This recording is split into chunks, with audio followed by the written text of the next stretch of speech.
It's been 2 months since starting my low buy year and setting up my budget. I've already learnt a lot. I've had to reassess a few things and set myself some new rules. And my temptations were very evident this month. But something surprised me the most, and I want to share that with you guys in a moment. For the ease of your viewing today, today's video chapters will include 1, new rules that I've set up for myself, 2, the shift in my mindset that really surprised me this month, 3, how I spent this month compared to how I spent last month, bearing in mind that it was also a shorter month in February. And then chapter 4 will be the temptations and triggers that I had, including lots of clothing temptations. So in my last low buy update video, I shared with you guys that I set up my budget and tracked my spending for the very first time in my life. And I shared with you that it actually really opened up my eyes to my spending and what I was doing. So before tracking my spending, I thought I was really good at not spending too much on homewares and books. But once I started tracking my spending on my spreadsheet, it opened up my eyes and showed me that I actually was spending a lot in these areas. So that gave me the indication that I needed to set up some rules for myself in regards to homewares and books. That is something that I've learned. The beauty of tracking your spending, what's measured gets improved.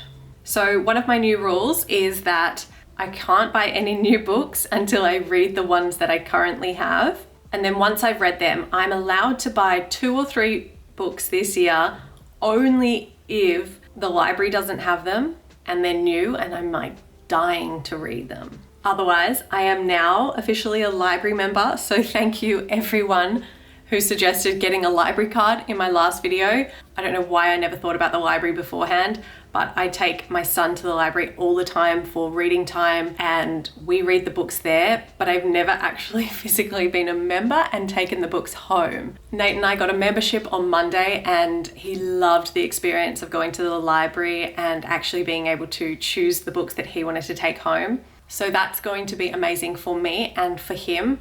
The other rule that I've set up is no new books for Nate now that we have our library card, unless it's his birthday or it's Christmas, because I really like giving books as gifts because I think it encourages the habit of reading and Nate really loves reading, so I want to kind of keep that going. So if it's a gift for Christmas or his birthday, that's totally fine. Otherwise, we're going to get books from the library. The next new rule that I've set up for myself is for homewares. Last video's budget and tracking showed that I spent way over on my homewares. So I've given myself the rule that I'm not allowed to buy any new plants unless we move house, and that if I want a new plant, I have to propagate it myself. So I've already started propagating a new one. The other new rule for homewares is I'm not allowed to buy any new homewares, once again, unless we move house. And then I have a couple of exceptions on this. I am going to allow myself to buy an ethically made piece of artwork that has been on my wish list for a year, and I've actually been waiting for it to come back in stock. So if that does come back in stock during the year, I will allow myself to buy this artwork. It's a really special piece that I've had my eye on for a very long time. It's ethically made. They only make them in small batches and hardly ever bring them out. So if that does come up during the year, I will allow myself to buy that because that's something really special and something I've thought so much about. And part of doing this spending is to actually intentionally spend my money in the right places and really think about where I'm spending my money. So if I do get that, I know it will be a really good feeling for me and like a really nice collectible piece as opposed to just randomly spending the same amount on little things here and there. And then also for homewares, I am allowing us to buy a new blanket for Nate's bed, just like a really light quilt for in summer or a layer in winter, because he's still got his cot quilt, his cot blanket, and he's in a big boy bed now and he's definitely growing out of that. I will allow us to buy that blanket, but I'm trying to wait until the one that I have my eye on goes on sale.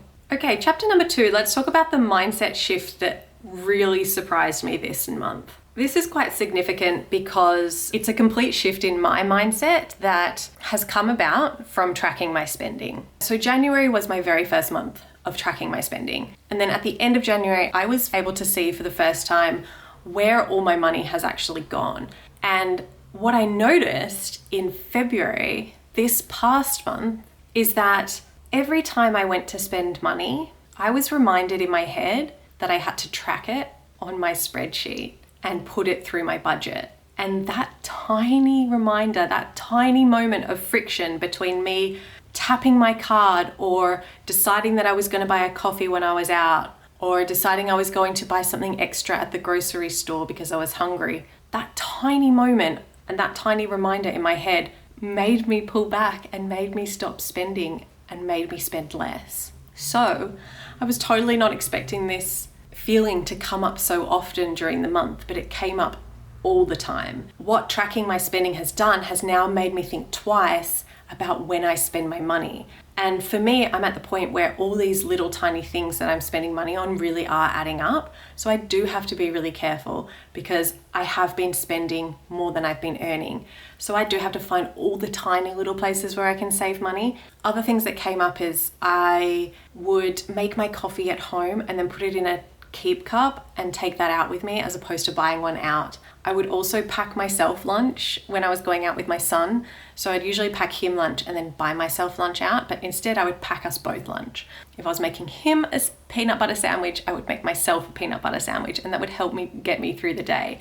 Except the very first day that I did that, a kookaburra literally stole my peanut butter sandwich straight from my hands. So that was really gutting because I then had to go buy myself lunch. But anyway, besides the swooping kookaburra, tracking and budgeting has definitely been a great thing to go alongside my low buy year. It's almost like my budget has been my accountability partner, and it's definitely started to help me spend less and also just help me be honest with myself, because I was just taking guesses about where I was spending my money, and this is actually showing me the truth. All right, guys, I'm actually getting a bit hot. I might take my blue jumper off for the last, but I've just got my activewear on underneath this. Oh, that's so much better. Okay, before we go to chapter 3, if anyone's watching this and you're interested in budgeting, but you've never budgeted before, then I will link above the video that will show you how my budgeting system works, the exact spreadsheet that I use, and it will also give you a little bit of motivation to get started as well.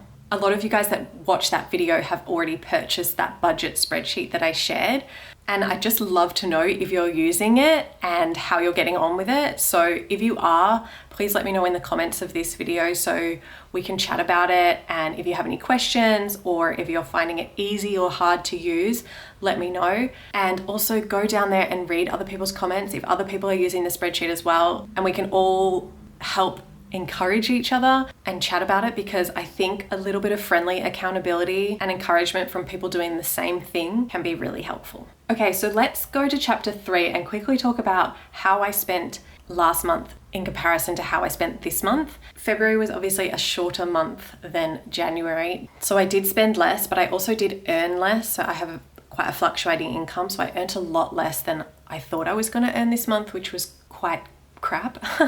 But luckily for me, it was a shorter month. But I'll just quickly go over where I spent my money. So in January, I spent a lot of my money on health and medical. And once again, in February, I spent a lot of my money on health and medical again. But because I have so many different areas of health and medical, like I see a therapist, I see a chiropractor, I see a podiatrist, I go to yoga for exercise, I go to the doctors every now and then, I get migraine medication, all these types of things. I've tried to split them up a bit on my budget because they were all just in one big thing. So I've put exercise separately, health and medical stuff separately, and then my psychology, my therapist separately to health and medical as well. So it'll just be a better way for me to see how they all split up. So in January, I spent over $100 over on my home budget, and it just showed me that I was spending a bit more than I wanted to. So for February, I made my home budget $0 and I spent $0 in Feb. I'm so happy with that. I'm so glad that I was able to track my income in January, see where my money was going, and then be able to readjust my rules for my low buy year. So really proud of myself for not spending any money on the house in February. Once again, clothes in February, I spent no money on. So I've had another no buy for clothes. You guys know that clothes is mainly what I talk about on this channel, and clothes was the area that I really wanted to get better at spending money on. So I've had another month of no buys for clothes, which I'm very happy with. I spent a lot less on coffee this month. I think that's due to tracking my spending, what I talked about earlier, and then taking a couple of takeaway coffees out with me as well. So I was really conscious of how many times I would just tap for a $4 coffee. Health and medical, I spent under my budget. So down here, we go down to psychology. That was the other kind of health thing that I was spending my money on. I was basically bang on target for that. The other thing I wanted to note was makeup, skincare, and beauty. So in February, makeup, skincare, and beauty, I gave myself $200 to spend and I spent $363. So I was over budget. What happened here was I didn't look at my calendar properly and realize that I had a hair appointment in Feb, and that is what put me over my budget. So what that's taught me now for next month is when I'm doing my March budget, I really have to look at my calendar a lot better, and I have to check for all my appointments, check for all my social outings, and just make sure that I am doing my budget according to those appointments. And if I notice that, say I had another hair appointment in March for some reason,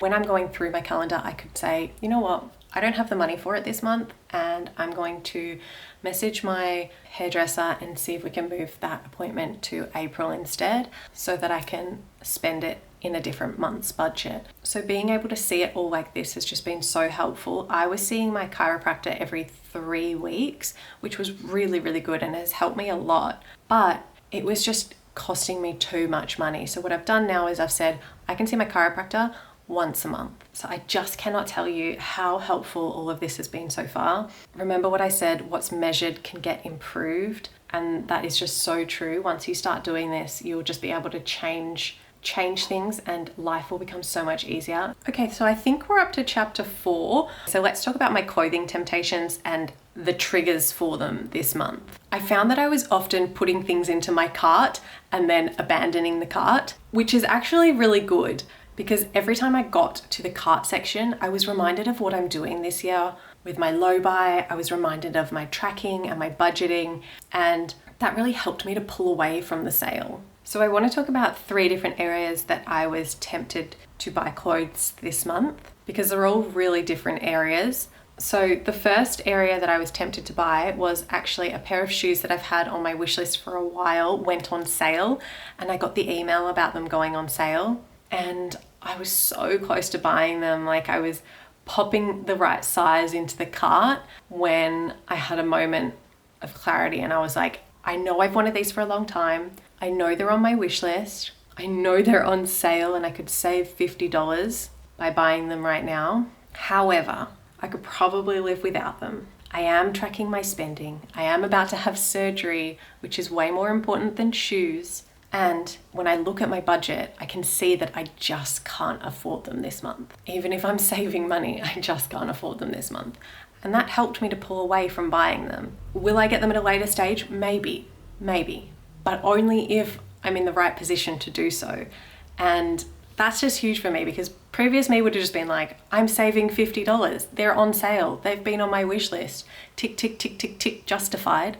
And I would have gone over, I would have started spending more than I'm earning again, and the cycle continues. So huge breakthrough for me there. Amazing. Will I get these shoes one day? Maybe. And it will be great. And I will actually be able to afford them and I'll feel much, much better about myself when I make that purchase. So the other area that I was really tempted to buy things, so I've started selling a lot of baby things on Depop this week, and I haven't sold things in ages because I've been trying to avoid the app because it is a huge trigger for me. And what do you know? As soon as I started selling my baby things on Depop, I was tempted to buy things for myself. When you open the Depop app, it takes you directly to the sale page.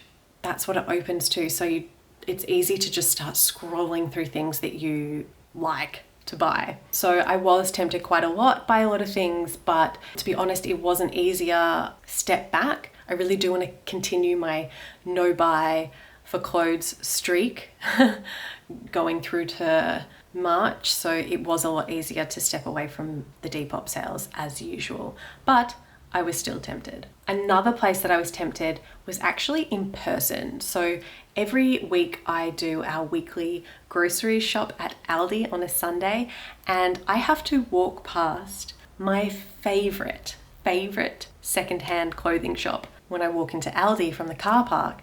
So I would always walk up the stairs to get my exercise. Now I'm taking the lift. It's not as good for my health, but if I take the lift, I avoid the shop. So I was taking the lift for a while and then I was like, I feel so lazy taking the lift. I'm going to go back up the stairs. Started walking the stairs again for the past couple of weeks, and it was hard. Every time I looked at the shop, I was like, it was like a magnet to the shop, like, take me in there.